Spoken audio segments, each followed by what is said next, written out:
جسمانی حیات کے بارے میں ہو، اس دنیا کے جو مادی وجود ہے اس کے بارے میں ہو، تو اللہ تعالیٰ نے انسان کو عقل و شعور عطا کی ہے، اور وہ عقل و شعور ایک پیمانہ ہے جس کے ذریعے وہ کائناتی حقائق اور سچائیوں کو بات کو جب دیکھتا ہے، غور و فکر کرتا ہے، تو اس نتیجے پر پہنچتا ہے کہ بے شک وہ رب کریم حق ہے، سچ ہے، اس کا پیغام حق ہے، سچ ہے، اور اللہ تعالیٰ ہر شے پر کیا ہے؟ گواہ ہے۔ اس کے بعد سورۃ الشعراء ہے، اور شعراء کا مطلب مشورہ کرنا ہوتا ہے، کیونکہ اس میں مشورہ کرنے کی بات آئی ہے تو اسی نسبت سے سورت کا نام سورۃ الشعراء رکھا گیا ہے۔ اس کی ابتدا حروف مقطعات سے ہوتی ہے۔ رب کریم ارشاد فرماتا ہے حامیم عین سین قاف کذالک یوحی الیک والی الذین من قبلک اللہ العزیز الحکیم۔ یہ جو آپ کی طرف وحی کی گئی ہے، آپ سے پہلے جو انبیاء گزرے ان کی طرف بھی یہ وحی کی گئی تھی، اور جس ذات نے وحی کی ہے، پیغام بھیجا ہے اللہ نے، وہ غالب بھی ہے اور حکیم بھی ہے، حکمت والا بھی ہے۔ یعنی اس کا جو پیغام ہے وہ حکمت والا ہے، حکمت کے خلاف نہیں ہے۔ جو پیغام وہ بھیج رہا ہے وہ ایسی ذات ہے وہ غلبے اور قوت والی ہے، کمزور ذات نہیں ہے۔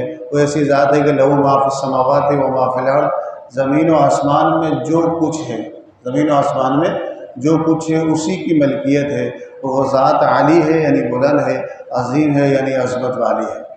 پھر اس کے بعد رب کریم یہ جو اس دنیا کے اندر کچھ لوگ مومن ہوتے ہیں، کچھ لوگ کافر ہوتے ہیں، اللہ فرماتا ہے وَلَوْ شَاءَ اللَّهُ لَجَعَلَهُمْ أُمَّةً وَاحِدَةً، اگر اللہ چاہتا سب کو ایک ہی امت بنا لیتا، اگر اللہ چاہتا سب مسلمان ہوتے، اللہ کی اگر مشیت ہی ہوتی کہ سب کو مسلمان کرنا تو اللہ کر سکتا تھا، کیونکہ یہ دنیا دارالامتحان ہے، دارالجزا ہے۔ اگر غیب نہ رکھا جاتا، رب کریم اپنی قدرت کا اظہار اعلانیہ طور پر کر لیتا تو کوئی بندہ انکار نہیں کر سکتا، تو پھر امتحان کی کوئی صورت ہی نہیں رہتی، پھر جزا اور سزا کا کوئی معاملہ ہی نہیں رہتا۔ تو مشیت الہی یہ تھی کہ دنیا دارالامتحان ہو، اور امتحان کے اندر ایمان بالغیب کی شرط رکھی گئی۔ تو اللہ فرماتا ہے کہ اس کی وجہ سے جن لوگوں نے اپنے ارادے، چوائس اور اختیار کا صحیح استعمال کیا وہ کامیاب ہو گئے، اور جس نے جو اللہ تعالیٰ نے فریڈم یا اختیار دیا تھا بندے کو ارادے کا، اس کا غلط استعمال کیا تو وہ کیا ہو گیا؟ ناکام ہو جائے گا۔ پھر رب کریم آگے ارشاد فرماتا ہے کہ شرع لکم من الدین ما وصی بہ نوحا، ہم نے مقرر کر دیا دین کے احکامات اس کی جو ہم نے نوح کو وصیت کی تھی، حکم دیا تھا آپ کی طرف کی، پھر ابراہیم علیہ السلام، موسیٰ علیہ السلام، عیسیٰ علیہ السلام۔ اللہ فرما رہا ہے کہ جتنے بھی نبی آئے ان سب کا پیغام ایک تھا۔ دو باتوں میں، دو الفاظ میں اللہ تعالیٰ نے اس پیغام کو کیا کیا ہے؟ جمع کیا ہے۔ وہ پیغام کیا تھا؟ جتنے بھی انبیاء آئے ہر ایک کو یہ کہا گیا کہ تمہارے دین کا جو خلاصہ ہے، تمہارے پیغام کا جو خلاصہ ہے، تمہاری دعوت کا جو خلاصہ ہے، سمری ہے، وہ یہ ہے کہ ان اقیم الدین، تم نے دین کو قائم کرنا ہے، قیام دین کرنا ہے، اقامت دین کرنا ہے۔ اور دین کا مطلب کیا ہے؟ نظام اطاعت، اللہ تعالیٰ کی فرمانبرداری جملہ شعبہ جات میں، فکری، عملی، روحانی، ہر اعتبار سے اللہ کے احکام کو یا اللہ کے قانون کو کیا کرنا ہے؟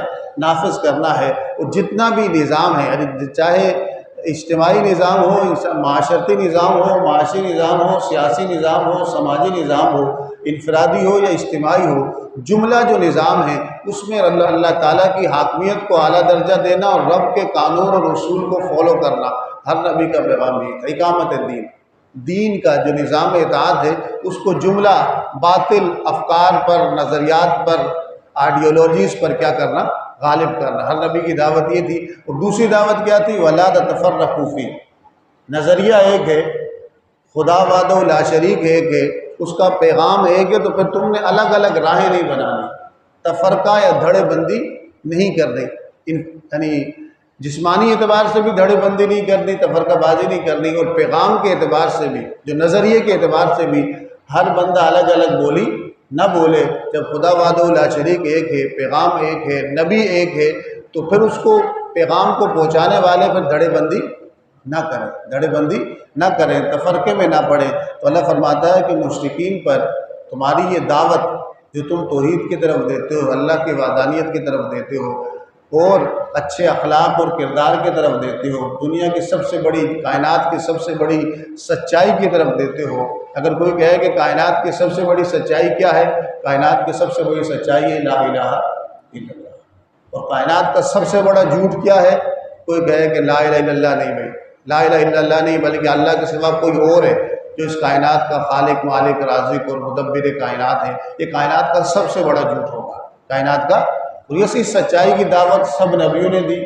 جو اس سچائی کو مان لے تو ایک نظم میں پروئے جاتے ہیں، ایک اجتماعیت ان میں پائی جاتی ہے۔ تو اللہ فرماتا ہے، پھر آگے وجہ بھی بیان کر دی کہ جب تفرقہ آتا ہے، تفرقہ پچھلی قوموں میں آیا، پچھلے اہل کتاب کے مختلف گروہوں میں آیا، تو اس کی وجہ کیا تھی؟ جاہل آدمی تفرقے بازی نہیں کرتا، جس کو پتہ ہی نہ ہو وہ کیا بات کرے گا، وہ اس کا کیا نظریہ ہوگا، اس کی کیا تھاٹ ہوگی، اس کو اپنے الفاظ کو بیان بھی نہیں کر سکتا۔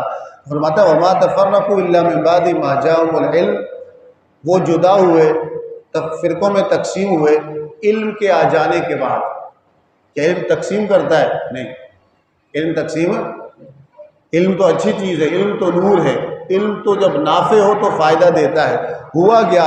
حصول علم تو رہا لیکن باطن خراب رہا، اپنے دل پر توجہ نہیں کی، دل حسد، تعصب، عداوت سے بھرا رہا۔ تو اللہ فرماتا ہے علم آ جانے کے بعد وہ جدا کیوں ہوئے؟ بغیم بینہم، آپس میں حسد کی وجہ سے، باطنی مرض کی وجہ سے۔ کس کی وجہ سے؟ قلبی مرض کی وجہ سے۔ علم بھی آ گیا، نبی کی دعوت بھی آ گئی، پیغام بھی آ گیا، لیکن پیغام سمجھنے کے بعد اس پہ عمل کے بجائے، ایک ہونے کے بجائے وہ کس میں بٹ گئے؟ کیوں بٹ گئے؟ بغیم بینہم، حسد کی وجہ سے، باطنی مرض کی وجہ سے۔ تو پھر اللہ تعالیٰ آگے ارشاد فرماتا ہے آپ اسی طرح دعوت دیتے رہیں، جو آپ کو حکم دیا گیا ہے اس پر استقامت اختیار کریں، اور کہا جا رہا ہے کہ تم لوگ اپنی خواہشات کی پیروی نہ کرو، اسی خواہش کی پیروی کرو جو شریعت کے دائرے میں جائز قرار پائے، جو شریعت کے دائرے سے باہر ہو اس کی پیروی نہیں کرنی۔ کہا جا رہا ہے آپ انہیں کہہ دیں کہ میں اس پر ایمان لایا جو اللہ تعالیٰ نے نازل کیا ہے، میں رب نے مجھے حکم دیا ہے میں تمہارے درمیان ہر معاملے میں عدل کروں۔ کیا کروں؟ اسلام کا تصور عدل ہے۔ کیا ہے؟ عدل۔ عدل کا مطلب ہے کہ جس کو جتنی ضرورت ہے اتنا دینا۔ دو بندے ہیں، ایک چھوٹا بچہ ہے ایک بڑا، دونوں کو بھوک لگی، عدل یہ ہوگا کہ بچے کو ایک روٹی دی تو بڑے کو بھی ایک روٹی دی جائے، یہ عدل ہوگا۔ یہ کیا ہوگا؟ یہ انصاف ہوگا۔ یہ کیا ہوگا؟ عدل کیا ہوگا کہ بڑے کی جتنی حاجت ہے اس کو اتنا کھانا دیا جائے، چھوٹے کی جتنی ضرورت ہے اس کو اتنا کھانا دیا جائے۔ انصاف کا مطلب ہوتا ہے آدھا آدھا کرنا، لیکن اسلام کا نظام کیا ہے؟ نظام عدل ہے، جس کی جتنی ضرورت حاجت ہے اس کو اتنی چیز دینا، اسلام کا نظام ہے۔ اللہ فرماتا ہے حضور کو کہا جا رہا ہے کہ آپ کو حکم دیا گیا ہے کہ آپ کیا کریں؟ عدل کریں ہر معاملے میں۔ اللہ فرماتا ہے اللہ تعالیٰ اپنے بندوں پر بڑا مہربان ہے، وہ جسے چاہے رزق عطا کرتا ہے، قوی ہے، عزیز ہے، جو آخرت چاہتا ہے، آخرت کے لیے تگ و دو کرتا ہے۔ سچ بات ہے کہ جو آخرت کے لیے کوشش کرے گا تو دنیا میں ہی کرے گا نا، کس میں کرے گا؟ آخرت میں جا کے نہیں کرے گا۔ دنیا میں کرنے کا مطلب یہ کہ جس کی فکر، عمل اور قلب ایک راہ پر ہو، کس پر ہو؟ یکساں ہو، ایک راہ پر ہو، وہی کے تابع ہو، وہ آخرت کی کوشش کرتا ہے تو اسے آخرت میں اجر دیا جائے گا۔ اور جو دنیا کی کوشش کرتا ہے، مطلب یہ کہ جو تضادات کا شکار ہے، کفر، شرک یا نفاق میں مبتلا ہے، تو اسے دنیا میں فائدہ دے دیا جائے گا لیکن آخرت میں اس کا کوئی حصہ۔ پھر آپ صلی اللہ علیہ وسلم کو کہا جا رہا ہے کہ آپ انہیں کہیں کہ لا سلکم علیہ اجرا، میں جو تمہیں دعوت دے رہا ہوں حق کی طرف، اس پر میں تم سے کوئی اجرت یا چندہ نہیں مانگتا، الا المودۃ فی القربیٰ، سوائے اس بات کا تقاضا کرتا ہوں کہ آپس میں محبت کا تعلق رکھو۔ کیا رکھو؟ آپس میں کیا رکھو؟ آپس میں محبت کا تعلق رکھو، اتفاق رکھو، اور جو نیکی کرے گا اللہ کہتا ہے اس کی نیکی کو ہم بڑھا کر دیں گے۔ اللہ فرماتا ہے میں توبہ قبول کرتا ہوں اپنے بندوں کی، ان کے گناہوں کو کیا کرتا ہوں؟ معاف کرتا ہوں۔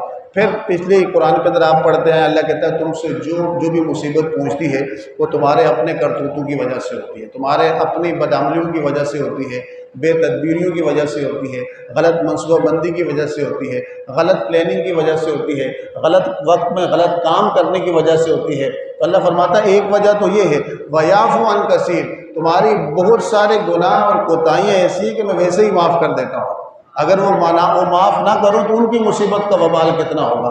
تو اللہ فرماتا ہے کہ وَمَا أَنْتُمْ بِمُعْجِزِينَ فِي الْأَرْضِ، اس بات کو تم اپنے ذہن میں بٹھا دو کہ تم اللہ تعالیٰ کو دنیا میں عاجز، اس زمین پر تم عاجز نہیں کر سکتے، نہ ہی تم اللہ تعالیٰ سے مقابلہ کر سکتے ہو۔ رب کے مقابلے میں آ جاؤ گے تو نہ تو تمہارا کوئی مددگار ہوگا اور نہ ہی تمہارا کوئی نگہبان ہوگا۔ رب کے ساتھ رہو گے تو انبیاء کو تمہاری سفارش کے لیے رکھا ہے، اولیاء کو تمہاری سفارش کے لیے رکھا ہے، علماء کو تمہاری سفارش کے لیے رکھا ہے، نیک لوگوں کو تمہاری سفارش کے لیے رکھا ہے، اور اللہ کے مقابلے میں نہیں، وہ اللہ کے ساتھ، اللہ کے ساتھ اگر ہوگے تو مرنے کے بعد بھی امت محمدیہ زندہ اگر دعا کرتے ہیں تو انتقال شدہ لوگوں کو پہنچتا ہے کہ نہیں پہنچتا؟ پہنچتا ہے۔ مرنے کے بعد قیامت میں رسول اللہ صلی اللہ علیہ وسلم کی شفاعت ہوگی کہ نہیں ہوگی؟ وہ کن کے لیے ہوگی؟ اہل ایمان کے لیے، رب کے مقابلے میں نہیں ہے، رب کے ساتھ ہے، رب کے ساتھ ہے۔ کہا جو رب کے مقابلے میں آئے نہ اس کا کوئی مددگار ہے نہ اس کا کوئی والی ہوگا۔ وہ پھر اللہ تعالیٰ فرماتا ہے جو کچھ بھی تمہیں اس دنیا میں دے دیا جائے، جتنا دیا، تم کو تھوڑا ہے یا بہت زیادہ ہے، مال، متاع، اولاد، منصب، عہدہ، اقتدار، جو کچھ بھی تمہیں دیا ہے، سن لو دنیا کی زندگی کا جتنا سامان ہوتا ہے یہ عارضی ہوتا ہے، ایک مخصوص وقت تک تم اس سے نفع اٹھاؤ، اس سے زیادہ نہیں اٹھا سکتے۔ یہ بات تو سبھی مانتے ہیں، یہ بات سب مانتے ہیں۔ اللہ فرماتا ہے جو کچھ اللہ کے پاس ہے خیر، بہتر بھی ہے، وہ ابقا، اور ہمیشہ باقی رہے گا۔ وہ کن کے لیے ہے؟ ایمان والوں کے لیے اور اللہ پر توکل کرنے والوں کے لیے۔ اور اللہ تعالیٰ پر جو توکل کرتا ہے تو اللہ فرماتا ہے وہ لوگ ہیں جو بڑے گناہوں سے بھی اپنے آپ کو محفوظ رکھتے ہیں، بے حیائی کے کام سے بھی اپنے آپ کو محفوظ رکھتے ہیں۔ اگر غصہ ہو جائے تو وہ کیا کرتے ہیں؟ معافی کا معاملہ کرتے ہیں، اور اللہ کی دعوت کو قبول کرتے ہیں، نماز قائم کرتے ہیں، اور اپنے جملہ معاملات میں مشورہ کرتے ہیں۔ کیا کرتے ہیں؟ وَأَمْرُهُمْ شُورَىٰ بَيْنَهُمْ۔ اس لیے بزرگان دین فرماتے ہیں کہ تم ہر کسی کو یا تو اپنا استاد بناؤ یا مشیر بناؤ۔ کیا بناؤ؟ ہر بندے کو کسی کی ضرورت ہوتی ہے مشورہ کرنے کے لیے۔ کیا کرنے کے لیے؟ مشورے میں اختیار ہوتا ہے، لیکن جب کسی کو شیخ یا استاد بنا دیا جائے تو پھر اس معاملے میں اختیار نہیں ہوتا، اس کے حکم پہ عمل کرنا پڑتا ہے۔ کہ کم سے کم مشیر ضرور بناؤ، کیونکہ حضور نے فرمایا کہ جس نے مشورہ کیا، کس معاملے میں؟ پھر کہہ رہا ہوں، فرائض کے معاملے میں نہیں، اللہ اور اس کے رسول کے حکم کے معاملے میں نہیں، مشورہ ان چیزوں میں ہوتا ہے جس میں شریعت نے آپ کو اختیار دیا ہو، جو مباحات ہیں، جو جائز کام ہیں، جس کا حکم دے دیا اس میں تو مشورہ نہیں ہوتا۔ جس میں آپ کو اختیار دیا ہے اس میں آپ کو چوائس کا آپشن ہوتا ہے کہ کس چیز کو ہم اختیار کریں، کس چیز کو کیا کریں؟ اختیار کریں۔ تو کہا اس میں تم کیا کیا کرو؟ کاروبار کرنا تو کس کے ساتھ کریں، کیا کریں، کون سا کاروبار اچھا ہوگا، کسی رشتہ داری کرنی ہے تو کس کے ساتھ کریں، اگر کرنا چاہتے ہیں تو اچھا ہے یا بہتر ہے، اس بارے میں کیا کریں؟ مشورہ، کیونکہ انسان کے اختیار میں ہے، اللہ نے اس کو کیا دیا ہے؟ چوائس کا اختیار دیا ہے۔ اللہ فرماتا ہے ان کی ایک نشانی یہ بھی ہے کہ جو میں دیتا ہوں وہ کیا کرتے ہیں؟ اللہ کی راہ میں خرچ کرتے ہیں۔ ان کے ساتھ کوئی زیادتی کر جائے تو وہ بدلہ لیتے ہیں، جتنا زیادتی ہوئی ہے اتنا ہی بدلہ لیں گے۔ ہاں لیکن اگر وہ بدلہ نہ لیں، معاف کر دیں تو یہ بڑی اچھی بات ہے۔ اللہ کے لیے کیا کر لیں؟ معاف کر لیں تو یہ بہت کیا ہوگی؟ بڑے کاموں میں سے ہوگا۔ پھر رب کریم آگے ارشاد فرماتا ہے کہ اللہ ہی چاہتا ہے، جسے چاہتا ہے پیدا کرتا ہے، کسی کو بچیاں دیتا ہے، کسی کو بچے دیتا ہے، کسی کو بچے بچیاں دونوں ہوتے ہیں اولاد میں، کسی کو بانجھ بنا دیتا ہے۔ اور جب وہی کسی انسان سے اللہ کسی انسان سے بات نہیں کرتا سوائے اس کے کہ وحی کے ذریعے نبی سے بات کرے گا، وحی کا ایک ہے وحی، دوسرا من وراء حجاب کے پیچھے کسی نبی سے بات کرے، اور یرسل رسولا، یا کسی نبی کے پاس اپنا کیا بھیجے؟ فرشتہ بھیجے، اور پھر اس اللہ کے اذن سے پھر وہ کیا کرتا ہے؟ اس کی طرف وحی کرتا ہے۔ اس کے بعد سورۃ الزخرف ہے، اور زخرف کا مطلب ہوتا ہے گولڈ، سونا۔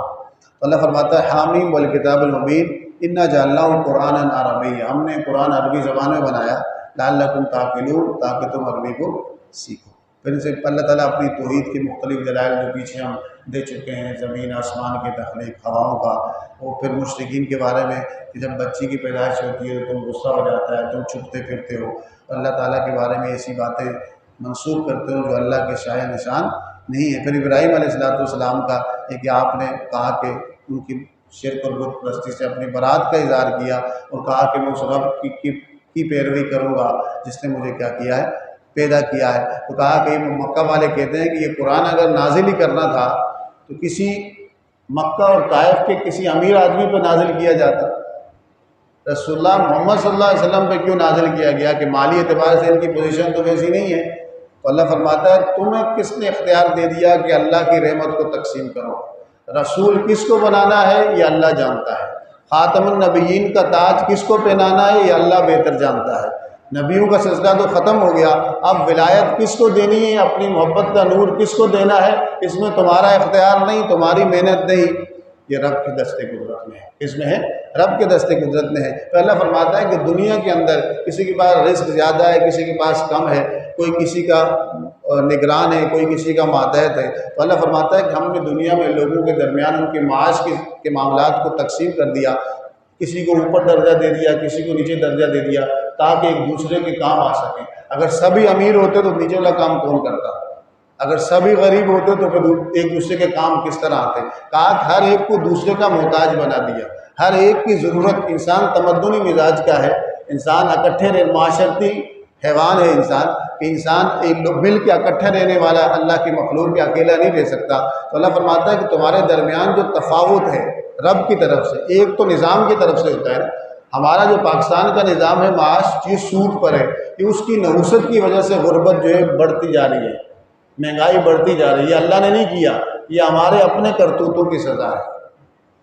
ہم نے سود پہ قرضہ لیا واپس نہیں کیا، ہمارے ایلیٹ کلاس نے اس کو اپنی عیاشیوں میں خرچ کیا، تو اس کی نحوست ہے۔ ہمارے ملک کے اگر معاشی حالات خراب ہیں، یہ رب کے نظام کی وجہ سے نہیں، رب نے تو ہر قسم کے وسائل دیے، زرعی ملک دیا، سب کچھ دیا، 4 موسم دیے، پہاڑی سجدہ رکھا، صحرائی سجدہ رکھا، میدانی سجدہ رکھا، زراعت دی، ہر کچھ دیا، افرادی قوت دی، سب کچھ دیا، لیکن اس کے باوجود اگر یہ مہنگائی ہے، اس کے باوجود اگر معاشی طور پر لوگ ڈسٹرب ہیں، تو یہ اللہ نے تو نعمتیں اپنے حساب سے اندازے سے مکمل دی ہیں، یہ ہم نے اپنے پاؤں پر کلاڑی خود ماری، یہ ہمارے کرتوتوں کی سزا ہے۔ جس پہ اللہ نے کہا کہ تمہیں کوئی مصیبت پہنچتی ہے تو سب سے پہلے اپنے آپ کو دیکھا کرو، غلطی تم سے کہاں ہو۔ ہم سے تو IMF بچہ جانتا ہے IMF کیا ہے، ہم اس کے مقروض ہیں، ہم اس کے کیا ہیں، قرض دار ہیں۔ ہمارے لوگ کہتے ہیں کہ امریکہ کو دھمکی دو، فلانے کو دھمکی دو، قرضہ لے کے کیا دھمکی دو گے، تم نے ان کے پیسے دے دیں، ہمارے حکمران کیسے دیں گے دھمکی؟ میں نہیں دے سکتے، کیونکہ ہم مقروض ہیں، یہ حقیقت ہے، اس کو تسلیم کیا جائے۔ سود کو ختم، جب تک قرضہ ختم نہیں ہوگا، حالات وہ بھی سود پر، قرضہ لے کے ترقی نہیں ہوتی، سود لے کے بندہ امیر نہیں ہوتا، تباہی ہوتا ہے۔ کیا ہوتا ہے؟ تباہی ہوتا ہے۔ تو فرمایا جا رہا ہے کہ یہ ہم نے تقسیم کیا ہے، جو اوپر نیچے معاش رکھی ہے، تاکہ تم ایک دوسرے کے کیا ہو، کام آؤ۔ اللہ فرماتا ہے کہ اگر یہ خوف نہ ہوتا کہ سارے لوگ دوسری طرف نہ چلے جائیں، تو کافروں کو اس دنیا میں اتنی نعمتیں دی جاتی کہ ان کے گھروں کی چھتیں سونے چاندی کی ہوتی، ان کے پلنگ، ان کے پورے گھر کا سامان اللہ کہتا ہے میں سونے چاندی کا دے دیتا، کفر کی وجہ سے کہ تمہارے اس دنیا میں ہی کیا ہے مزے، آخرت کی ہمیشہ دائمی زندگی تمہارے لیے نہیں ہے۔ لیکن اللہ فرماتا ہے کہ اس میں پھر سامنے والے مومنین ایمان کے حساب سے ہر درجے کے نہیں ہوتے، تقوی کے حساب سے، تعلق کے حساب سے اس برابر درجے کے نہیں ہوتے، کوئی کم درجے کا تقوی رکھتا ہے، کوئی متوسط درجے کا تقوی رکھتا ہے، کوئی اعلیٰ درجے کا تقوی رکھتا ہے، اللہ تعالیٰ نے اس کا اظہار فرمایا۔ پھر اس کے بعد اللہ تعالیٰ کفار پر ان کی حرکتوں کی وجہ سے جو ان پر عذاب آئے گا اس کا تذکرہ فرماتا ہے۔ پھر اس کے بعد اللہ فرماتا ہے کہ موسیٰ علیہ السلام کا قصہ آیا ہے کہ ہم نے موسیٰ کو فرعون کی طرف بھیجا لیکن انکار کیا۔ پھر آگے مختلف قوموں کا ذکر کرتا ہے۔ پھر رب کریم فرماتا ہے کہ اس دن الاخلاء یومئذ بعضهم لبعض عدو، جگری دوست، ایک دوسرے پر جان قربان کرنے والے دوست، اس دوست کو خلیل کہتے ہیں۔ عربی میں ایک دوست کے لیے صدیق کا لفظ آتا ہے، خلیل اس دوست کو کہتے ہیں جو جان مارتا ہو۔ تو اللہ فرماتا ہے قیامت والے دن جگری دوست بھی ایک دوسرے کے دشمن ہوں گے، سوائے متقی دوست کے، سوائے جگری دوست کام نہیں آئے گا، متقی دوست کام آئے۔ متقی دوست کیا ہے کہ تمہیں برائی پہ دیکھے تو تمہیں اچھائی کی طرف لے جائے، تم سے غلطی ہوتا ہوا دیکھے تو رو کے اللہ سے دعا مانگے کہ رب کریم میرے دوست کو اس برائی سے کیا کر۔ کہا جگری دوست تو ایک دوسرے کے دشمن ہوں گے، قیامت والے دن ایک دوسرے کے راز افشا کر رہے ہوں گے کہ اللہ تعالیٰ اس نے یہ گناہ کیا تھا مجھے بتایا تھا، یہ گناہ کیا تھا مجھے بتایا تھا، یہ گناہ کیا تھا مجھے بتایا تھا۔ لیکن جو متقی دوست ہوں گے وہ اس دنیا میں بھی اس کے خیر خواہ ہوں گے اور آخرت میں بھی اس کے کام آئیں گے، آخرت میں بھی اس کے کیا آئیں گے، کام آئیں گے۔ تو اللہ فرماتا ہے اے میرے بندو تمہیں آج کے دن کوئی خوف نہیں ہوگا جو متقین ہیں، اور تمہیں کوئی غم نہیں ہوگا۔ پھر اللہ تعالیٰ فرماتا ہے کہ ان کو آپ چھوڑ دیں، انہی حرکتوں میں رہیں، فضول کاموں میں رہیں، جب موت آئے گی انہیں پتہ چل جائے گا کہ انہوں نے کیا کیا، انہوں نے کیا کیا۔ پھر اس کے بعد صبح دخان ہے، دخان کا مطلب دھواں ہوتا ہے، اس میں جو کہ اس دھوئیں کا ذکر ہے اسی نسبت سے سورہ کا نام دخان رکھا گیا۔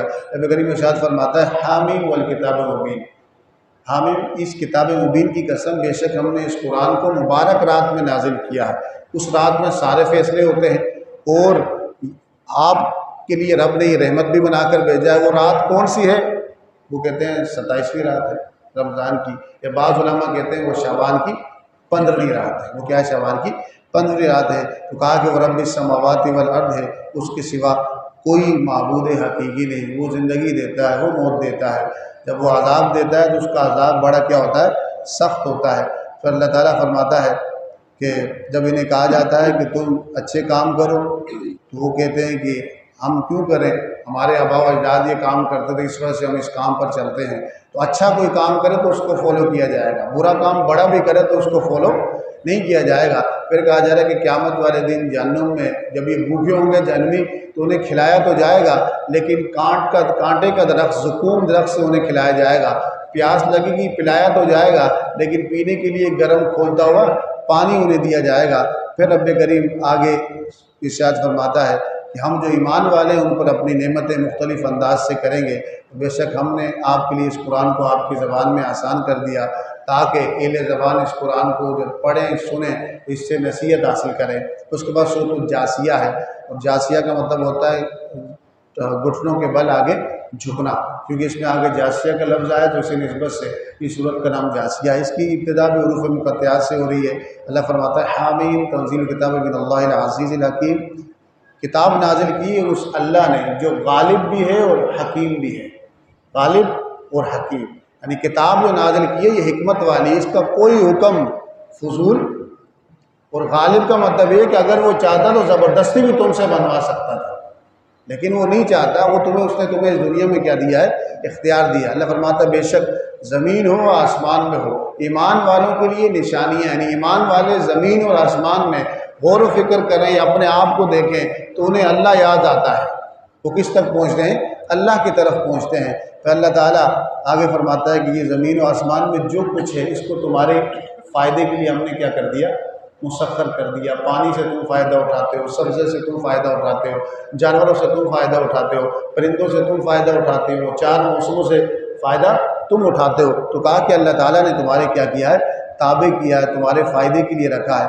پھر اللہ تعالیٰ ارشاد فرماتا ہے کہ بے شک ظالم لوگ، ظلم کرنے والے لوگ، گناہ کرنے والے لوگ ایک دوسرے کے معاون اور مددگار ہوتے ہیں، لیکن وہ برے کاموں میں ہوتے ہیں۔ لیکن متقین لوگ جو ہوتے ہیں واللہ ولی المتقین، ان کا مددگار، آپس میں ایک دوسرے کے ساتھ تعاون تو کرتے ہیں لیکن مددگار اللہ ہوتا ہے۔ کیا ہوتا ہے؟ مدد کرنے والا وہ کون ہوتا ہے؟ اللہ۔ ایمان والا دوسرے ایمان والے کا معاون ہوتا ہے، اس کو اس کا تعاون کرنے والا ہوتا ہے، اس کے کام کرنے والا ہوتا ہے۔ تو اللہ تعالیٰ فرماتا ہے کہ آپ نے اس بندے کو دیکھا جس نے اپنی خواہش کو خدا بنا دیا۔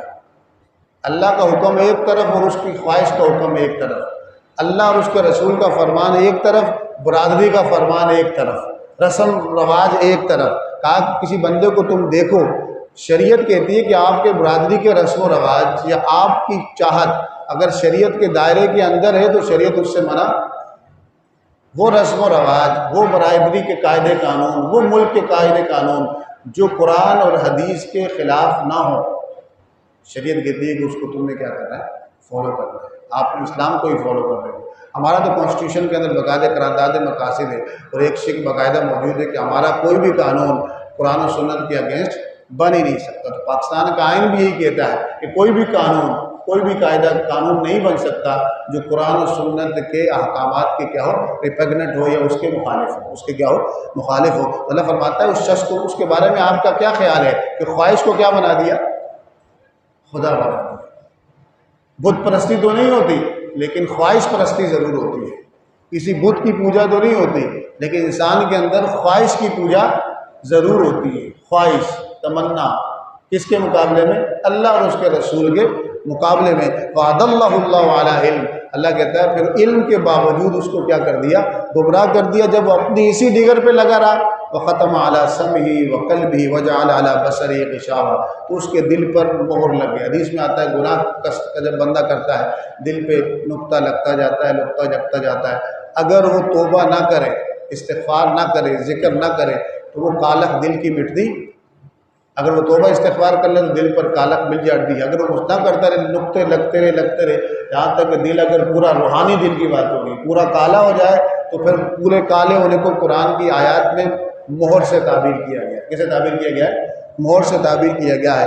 جب مہر لگ جائے تو پھر بندہ کان تو ہوتے ہیں لیکن اچھائی سن قبول نہیں کرتا، آنکھیں تو ہوتی ہیں لیکن اچھائی دے کر اس کو ہر جگہ گندگی نظر آتی ہے، اس کو ہر جگہ گند ہی نظر آتا ہے۔ دیکھو نا، بعض ایسے بھی لوگ ہوتے ہیں کہ جو برے کاموں میں ہوتے ہیں تو ان کو ہر جگہ برائی نظر آ رہی ہوتی ہے، بعض ایسے بھی لوگ ہوتے ہیں جو نیک کاموں کی طرف ہوتے ہیں تو ہر جگہ انہیں کیا نظر آ رہی ہوتی ہے؟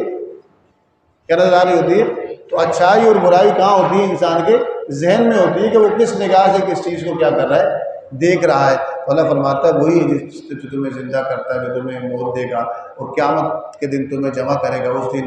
اس دن کے ہونے میں کوئی شک نہیں۔ آپ اس دن امت کو دیکھیں گے اپنے گھٹنوں کے بل رب کے حضور کھڑے ہوں گے اور ہر قوم کو اس کے نامہ اعمال کے ساتھ کیا کیا جائے گا؟ بلایا جائے گا۔ جو انہیں برے اعمال کیے ہوں گے برے اعمال ان کے سامنے ہوں گے، اور جو اس دنیا میں مذاق اڑاتے تھے انبیاء کا، نیک لوگوں کا، تو ان کی مذاق ان کو قیامت والے دن عذاب کی صورت میں گھیرے ہوئے ہوگی۔ کیا کی ہوگی؟ گھیرے ہوئی ہوگی۔ اور پھر انہیں کہا جائے گا الیوم ننساکم کما نسیتم لقاء یومکم ھذا، آج تمہیں کوئی نہیں پوچھے گا، آج تمہیں فراموش کر دیا گیا ہے، جس طرح دنیا میں تم نے حق اور سچ بات کو کیا کر دیا تھا؟ فراموش کر دیا تھا۔ کہ اللہ تعالیٰ فرماتا ہے، آخری آیات ہے کہ فَلِلَّهِ الْحَمْدُ، ساری تعریفیں اس اللہ کے لیے ہے، رب السماوات والارض ورب العالمین، آسمان زمین کا رب ہے، کائنات کا رب ہے، سب زمین و آسمان میں اسی کی بڑائی ہے۔ وهو العزیز الحکیم، وہ غالب ہے اور حکمت والا ہے۔ رب کریم سے دعا ہے کہ رب کریم جو کچھ سنا اس پر عمل کرنے کی توفیق نصیب فرمائے۔ وما علیہ الا البلاغ المبین۔